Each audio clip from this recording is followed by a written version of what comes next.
Thank you very much. Hello and welcome. My name is Caroline Freeman. Earlier this year, I contracted COVID-19. Of course, I informed my parents. I told my mom. Her response, well, I'm glad you're vaccinated. Everything will be fine. Your symptoms shouldn't be that bad. I called my dad. His response, I bet you feel pretty stupid for getting that vaccination. I knew it was a bunch of malarkey. I told one parent something.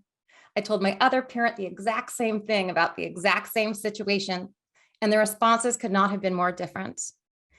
In addition to this being a prime example of my entire childhood experience, this is also an example of confirmation bias. Confirmation bias is our tendency to interpret new evidence as confirmation of our pre-existing beliefs and theories. It's a natural phenomenon, but it's also highly problematic. It's problematic in relationships, for politics, and really for humanity as a whole. So with that phenomenon in mind, I'd like to reflect back on a previous time in my life when years ago, for a short time, I taught English classes to university freshmen. I developed my own lesson plans, and I was empowered to teach the required content through whichever lens I chose. So I chose to focus largely on critical thinking, media, and responsibly producing and digesting messaging, as I wanted to help my students learn to be aware of their own biases as they were beginning their journey into higher education, and also as they were becoming first-time voters. I asked my students to consider the divide across our Thanksgiving tables, between our neighbors, and the divide around the world. We can be blind to our own biases, and we frequently are as part of human nature. Internet algorithms, our choice in news sources, social networking, all of these things contribute to the confirmation and solidification of these biases. And that puts truth, responsible decision-making, and intellectual openness all in jeopardy, because we're all guilty of flawed thinking. No one's exempt from it. Everyone's a part of this, everyone who disagrees with you and everyone who agrees with you. The one tangible way that we can work against our bias is to be responsible about the sources of information we choose to digest. And there are many ways to go about it. Now, we all know the basics. We know we need to check who pays for the publication. We need to research the background of the authors, but there's more to it than that. There's a lot more to it than that. So now I'm sharing with you some of the things I shared with my students, but you're going to get the 5-minute version instead of the semester-long version. Number one, contrary to pop culture, there is no such thing as an alternative fact. There are alternative perspectives, but there are no alternative facts.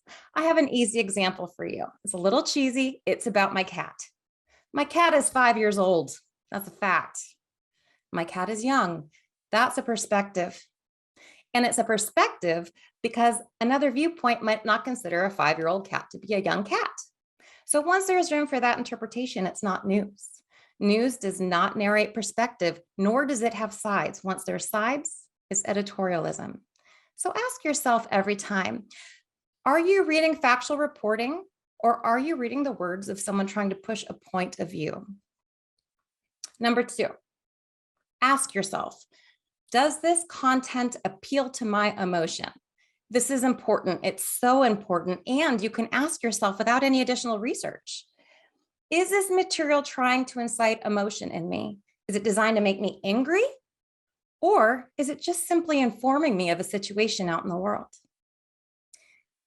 Number three, rotate your sources. As a university instructor, I didn't accept more than one citation per source. That forced them to seek out and experience other various media sources, and they probably hated me for it. I know once I had them look at a variety of articles from varying sources, but all on the same topic, and then they had to rewrite it in their own non-biased version. For those of us who aren't in academia, that means reading alternative news sources on occasion and to see what else is out there and be less siloed in our exposure. Number four, you need to research proof that you are wrong. Who does that? We should all be doing that. My students spent a large part of the semester working on a research paper. And at one point, I tasked them with researching opposition to their argument and then asked themselves, Does the opposing content seem more or less reliable than the original content that you're considering? The last class before the research paper was due, this one student approached me. Ms. Freeman, I want to change the topic of my paper. Sorry, Matt, you've been working on it for 6 weeks on the topic that was approved way back when. It's too late to start over. Sorry, buddy. Well, it's the same topic, but after you made me read the other side, I changed my mind. So I want to do the same thing, just argue the other side of it. And the clouds parted and the birds sang.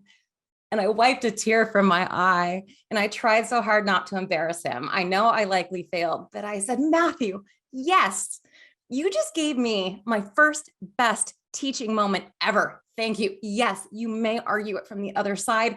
I can do additional office hours if you want to talk it through. It was amazing. It was the greatest moment ever. And so that's where I'll leave you today. It's time for us all to work together to be good global community members. Let's all please vow to take these additional steps before sharing information, even when it's information we really believe in, especially if it's information we really believe in. Together, we can help curb the spread of misinformation and biased sources, open room for communication, and thus help close the many divides among us. Thank you.